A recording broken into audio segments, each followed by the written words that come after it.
আসসালামু আলাইকুম। কেমন আছেন সবাই? আশা করি ভালো আছেন। তো আজকে মূলত আমার ভিডিও বানানোর কোনো ইচ্ছা ছিল না। তবে আপনারা অনেকেই প্রশ্ন করতেছেন, ভাই কোনো আপডেট জানালেন না, কোনো আপডেট দিলেন না। বিভিন্ন রকম প্রশ্ন করতেছেন। তো ভাই কোনো আপডেট নাই। কি দিব বলেন? নমি সার্ভার ১ তারিখে চালু হওয়ার কথা ছিল, কিন্তু আজকে ৬ তারিখ পার হয়ে যাচ্ছে। এখন পর্যন্ত কোনো আপডেট নাই। কি হচ্ছে না হচ্ছে সেটাও ঠিক বোঝা যাচ্ছে না। তবে একটা আশা রাখা যায় যে হয়তো রবিবারে আমাদের হচ্ছে সার্ভার চালু হবে এবং আমরা কাজ করতে পারবো। সবচাইতে যেটা প্রশ্ন বেশি যে ভাই সার্ভার কবে চালু হবে? তো আসলে ভাই সঠিকভাবে কেউই বলতে পারবে না। তবে একটা আশা রাখা যায় যে হচ্ছে রবিবারে হয়তোবা আমরা আমাদের সার্ভার পাবো বা আমরা কাজ করতে পারবো। তো এটা সঠিকভাবে আসলে কেউই বলতে পারবে না। তবে একটা আশা রাখা যায় যে রবিবারে হয়তোবা সার্ভার চালু হবে। আমরা কাজ-টাজ করতে পারবো। অনেকেই অনেক রকম প্রশ্ন করেছেন। তো আমি কয়েকটা প্রশ্নের উত্তর দেওয়ার চেষ্টা করছি। তো এক ভাই প্রশ্ন করছেন, এক অ্যাকাউন্টে কয়টা নামজারি আবেদন করতে পারবো? তো বিষয় হচ্ছে যে আপনি একটা অ্যাকাউন্ট দিয়ে আপনার নামে যতগুলা জমি আছে বা আপনি যদি যৌথ জমিও থাকে, তো আপনি আপনার অ্যাকাউন্ট দিয়ে করতে পারবেন। আর সেম অ্যাকাউন্ট দিয়ে আমি অন্যজনের আবেদন করতে পারবো কিনা? তো না, সেম অ্যাকাউন্ট দিয়ে আপনি অন্যজনের অ্যাকাউন্ট করতে পারবেন না। পারবেন কখন? যখন আপনার হচ্ছে কোনো রিলেটিভস দেশের বাইরে আছে বা এনআইডি কার্ড এখনো হয়নি, তখন আপনি প্রতিনিধি হয়ে তার আবেদনটা করে দিতে পারবেন। কিন্তু আপনি আপনার আইডি কার্ড দিয়ে সরাসরি উনার ইনামদারে আবেদন করে দিবেন, সেটা হবে না। অ্যাকাউন্ট তৈরি করতে পারতেছি না, পাসওয়ার্ড দেওয়ার পর অগ্রসর হচ্ছে না।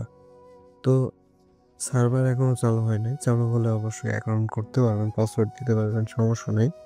আপনাদের আগ্রহ সবচাইতে যেটা বেশি বা আপনাদের প্রয়োজন যে খাজনা কিভাবে দিব বা আগের আমার খাজনা চেক করা কি হবে? তো এটা নিয়ে কোনো টেনশন করার দরকার নাই। খাজনার জন্য নতুন কোনো অ্যাকাউন্ট খুলতে হবে না।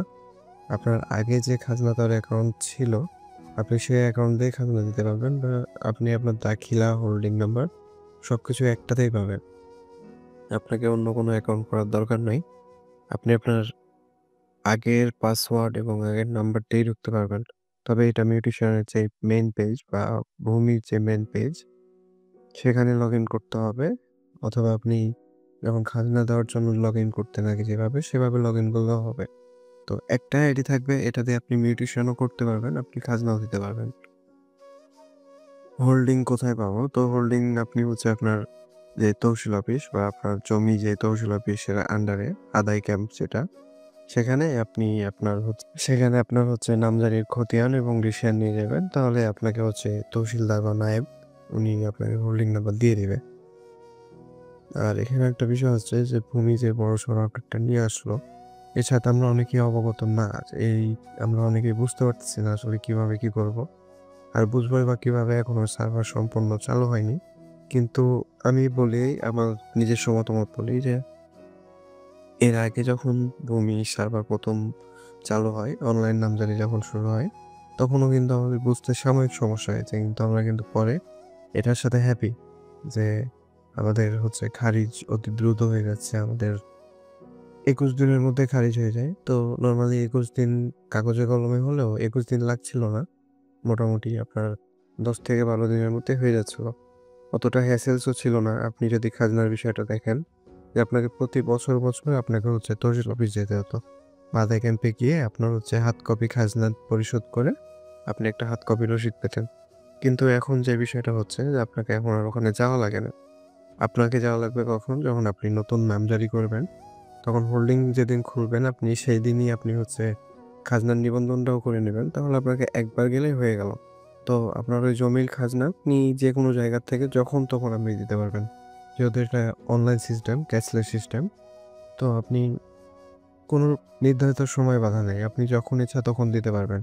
আপনাকে তহসিল অফিসে যেতে হবে না, আপনাকে কষ্টও করতে হবে না। তো ইনামজারির ব্যাপারটা হচ্ছে যে আমাদের ডিসিআরও কিন্তু একসময় হাত কপি ছিল।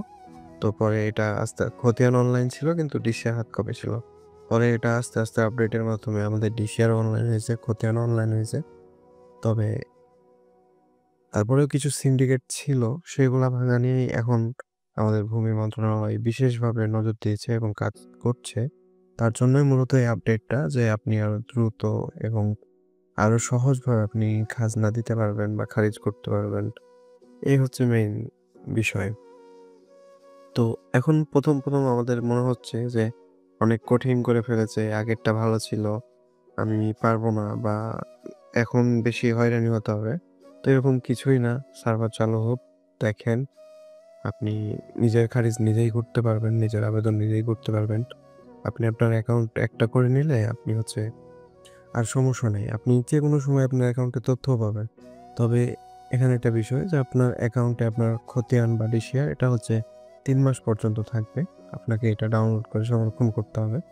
আপনি চাইলে এটা আপনি প্রিন্ট করেও রাখতে পারেন এবং আপনার যে পিডিএফ ফাইল সেটা আপনি সংরক্ষণ করতে পারেন। তো সংরক্ষণ যদি না করেন সেক্ষেত্রে পরবর্তীতে আবার ডাক যোগাযোগের মাধ্যমে আপনাকে ৳১০০ পরিশোধ করে তারপরে নিতে হবে। তো চেষ্টা করবেন সংরক্ষণ করে রাখার। আর এই মিউটেশনের যে ওয়েব ভার্সন 2 বা 2.0 এটাকে ২য় সংস্করণও বলা হচ্ছে।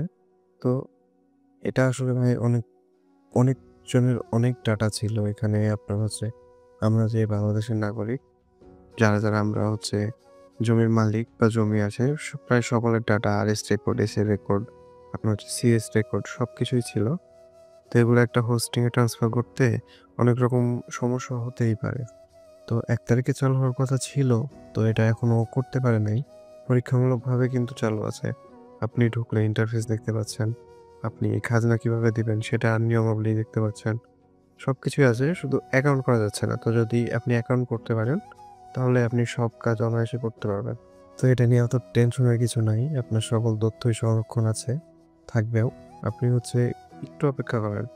আর পর্চা বা খতিয়ান যেটা ছিল আপনি উঠাতে পারছেন না। তো একই কথা যে আপনি হচ্ছে অ্যাকাউন্ট না করলে কিছুই করতে পারবেন না। আগে আপনার হচ্ছে যে মিউটেশন সেটার জন্য নাম্বার পাসওয়ার্ড লাগতো। সেখানে পাসওয়ার্ড ছিল না, ওটিপি সিস্টেম ছিল। তো এবার আপনাকে বারবার ওটিপি নেওয়ার ঝামেলাটা পোহাতে হবে না। বারবার যে আমি নতুন জমির আবেদন করছি, নতুন ওটিপি এই ঝামেলাটা পোহাতে হবে না। আপনি আপনার অ্যাকাউন্টের ইউজার আইডি পাসওয়ার্ড দিয়ে ঢুকলেই হচ্ছে আপনি আবেদন করতে পারবেন। এখানে ম্যানুয়ালি ওটিপির কোনো প্রয়োজন নেই। আর পর্চার যে বিষয়টা হচ্ছে যে আপনি পর্চা আবেদন করছেন, আপনার সার্ভার বন্ধ হওয়ার আগে আবেদন করছেন। তো এটা এখনো পান নাই। তো এটা আসলেই পেতে একটু দেরি হবে। সার্ভার চালু হবে তারপর আপনার এটা লেগে আসবে। ডাক যোগাযোগের মাধ্যমে যেভাবে আসতো সেভাবে আসবে। কিন্তু এটা একটু দেরি হবে। তো আজকের ভিডিওটা এই পর্যন্তই। আপনার যদি কোনো মন্তব্য থাকে অবশ্যই কমেন্ট করে জানাবেন। সবাই ভালো থাকবেন, সুস্থ থাকবেন। আল্লাহ হাফেজ।